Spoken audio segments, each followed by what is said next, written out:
세상을 연결하는 뉴스 브리지입니다. 이 근육이 굳는 파킨슨병은 치매 다음으로 흔한 퇴행성 질환입니다. 최근 10년 새 환자 수가 60% 넘게 급증했지만 이 뾰족한 치료법이 없는 난치성 질환으로 꼽히는데요. 국내 연구진이 당뇨약을 통해서 치료의 실마리를 찾았다고 합니다. 인제대 상계백병원 신경과 정승호 교수와 함께합니다. 교수님 어서 오세요. 안녕하세요. 예, 먼저 이 대표적인 퇴행성 질환이죠. 이 파킨슨병과 치매 사이에 어떤 차이가 있는지 설명 부탁드립니다. 네, 치매는 일단 현상학적 정의입니다. 인지기능 저하로 인해서 일상생활에 장애가 생길 때를 치매라고 하고, 이러한 인지기능 저하의 원인으로는 알츠하이머병, 혈관성 치매, 루이소체 치매 등이 있습니다. 파킨슨병은 우리 뇌의 도파민 신경세포가 망가지면서 가만히 있을 때 떨리거나 느려지거나 몸이 뻣뻣해지는 병입니다. 파킨슨병 환자분들도 초기에는 인지기능이 괜찮은 경우도 많지만 진단 후 10년 정도 경과하게 되면 절반 정도의 환자에서 치매가 발생하는 것으로 알려져 있습니다. 예, 그런데 이 파킨슨병이 별다른 치료 방법이 현재로서는 따로 없다고 알려져 있는데 왜 그런 건가요? 네, 파킨슨병에서 생기는 운동 증상의 원인이 도파민 신경세포 소실이라고 말씀드렸는데요. 그래서 도파민 약제를 복용하면 이러한 운동 증상을 어느 정도 개선시킬 수는 있습니다. 하지만 좀 더 깊이 들어가면 근본적인 원인은 알파시누클레인이라는 단백질이 뇌 속에 쌓이면서 루이소체라는 응집체를 만들고, 이것이 도파민 신경세포를 망가뜨리게 됩니다. 이 루이소체를 없애거나 더 이상 쌓이지 않게 하는 치료법이 아직 없기 때문에 파킨슨병을 치료하기 위한 방법이 없다고 하는 것입니다. 예, 그런데 최근 이 파킨슨병 치료에 도움이 되는 실마리를 당뇨약을 통해서 찾아내셨다고 들었습니다. 구체적으로 어떤 내용입니까? 네, 비만 치료제로도 유명한 글루카곤 유사 펩타이드 1, 소위 GLP-1 수용체 효연제가 파킨슨병 환자를 대상으로 한 임상 2상 연구에서 효과를 보여주었고, 현재는 3상 임상 연구가 진행되고 있습니다. 저는 경구 당뇨약 중에서 DPP-4 억제제라는 약이 우리 몸에 존재하는 GLP-1 농도를 올리면서 혈당 조절에 도움을 주는 기전을 가지고 있는데요. 이 약이 파킨슨병 치료에도 활용될 수 있지 않을까 하는 가설에서 연구를 시작하게 되었습니다. 제가 진행한 연구에서 697명의 파킨슨병 환자들을 데이터로 분석해 보았을 때 DPP-4 억제제를 복용하는 파킨슨병 환자분들이 도파민 신경세포 소실이 경미하고 또 장기적 예후도 양호한 것을 확인하였습니다. 또한 이러한 효과가 당뇨병이 없는 파킨슨병 환자군과 비교했을 때에도 의미 있는 결과를 보여주었고, 당뇨가 동반된 파킨슨병 환자뿐만 아니라 당뇨병이 없는 파킨슨병 환자에도 적용할 수 있는 가능성을 그래서 확인하였습니다. 네, 그러면 이 연구 결과가 실제로 적용되기까지는 얼마나 걸릴까요?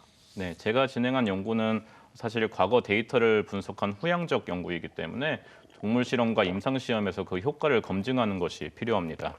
특히 당뇨가 없는 파킨슨병에서도 효과가 있는지 확인하는 것이 관건인데요. 현재 저희 연구팀은 DPP-4 억제제가 동물 실험에서도 효과가 있는 것을 확인하였고, 연구를 점차 확대하고 있습니다. 하지만 아직 연구 개발 단계이기 때문에 정확하게 치료가 적용되는 시점을 말씀드리기는 조금 어려울 것 같습니다. 네, 지금 이 고령화가 빠르게 진행되면서 이 같은 퇴행성 뇌질환 발생도 증가할 것으로 보입니다. 지금 현재 시점에서 발병률이 어느 정도 됩니까? 네, 2017년도에 70만 명이었던 65세 이상 치매 환자는 올해 100만 명을 넘을 것으로 생각이 되고요. 파킨슨병 환자는 2016년에 10만 명이 채 안 되었는데 2021년도에는 11만 명을 넘어서 5년 사이에 20% 이상 증가한 것으로 확인이 되었습니다. 65세 이상 고령 인구가 20% 이상일 때 초고령화 시대라고 하는데요. 우리나라 기준으로 2023년 기준으로 65세 이상 고령 인구 비율이 19%였습니다. 올해 기준으로는 아마 초고령화 시대로 접어들 것으로 예측이 되는데요. 이렇게 초고령화 시대로 접어들면서 퇴행성 뇌질환을 앓는 환자 수가 기하급수적으로 늘어날 것으로 생각되고, 이러한 환자분들을 위한 의료 서비스 그리고 치료제가 반드시 필요한 실정입니다. 네, 빠르게 늘고 있고 대비가 필요해 보입니다. 그렇다면 이 생활 속에서 어떤 증상을 겪을 때 이 퇴행성 뇌질환 의심해 볼 수 있을까요? 네, 일단 주무실 때 꿈꾸면서 팔다리를 휘젓거나 크게 소리 지르는 등 잠꼬대를 하는 것을 렘수면 행동장애라고 하는데요. 이것이 있다면 파킨슨병의 전조 증상일 수 있습니다. 이러한 증상이 있다면 꼭 신경과 진료를 받아보실 것을 권해드리고 싶습니다. 다른 증상으로는 냄새를 잘 못 맡는 것도 전조 증상일 수 있고 잠꼬대 증상과 함께 있으면 파킨슨병 위험성이 더 높아집니다. 치매는 경도인지 장애 단계에서 알츠하이머병 여부를 확인하고 치매로의 진행을 예방하는 것이 중요할 텐데요. 단어를 잘 기억하지 못한다든지 사람 이름을 잘 기억하지 못한다든지 중요한 약속 날짜를 잊어버린다든지 하는 증상이 있으면 진료를 꼭 받아보시는 것이 좋겠습니다. 네, 이런 증상들이 있으면은 주의를 한번 해봐야겠습니다. 그렇다면 이 같은 뇌질환 대비책이 따로 있을까요? 네, 일단 병이 생기고 나면 치료하는 것이 매우 어렵거나 불가능하기 때문에 예방하는 것이 중요할 텐데요. 저는 세 가지를 말씀드리고 싶습니다. 첫째로 건강한 식습관입니다. 요즘에 저희 연구자들 사이에서 중요한 주제 중 하나가 장뇌축 가설입니다. 장의 건강이 뇌의 건강과 밀접한 연관이 되어 있다는 것인데요. 그만큼 장 건강을 위한 좋은 식습관이 매우 중요합니다.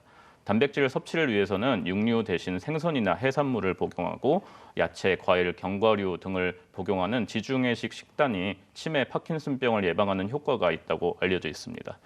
둘째로는 운동입니다. 운동을 하게 되면 뇌의 신경망이 탄탄해지게 되는데 이것을 뇌의 신경 가소성이라고 합니다.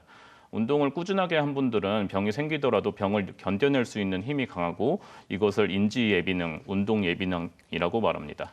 건강한 뇌를 위해 꾸준한 운동이 꼭 필요하겠습니다.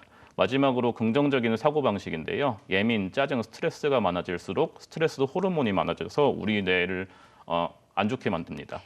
그래서 항상 긍정적인 사고방식으로 생활하며 스트레스 호르몬을 줄이는 것이 초고령화 시대의 뇌질환을 예방하는 가장 중요한 습관들이겠습니다.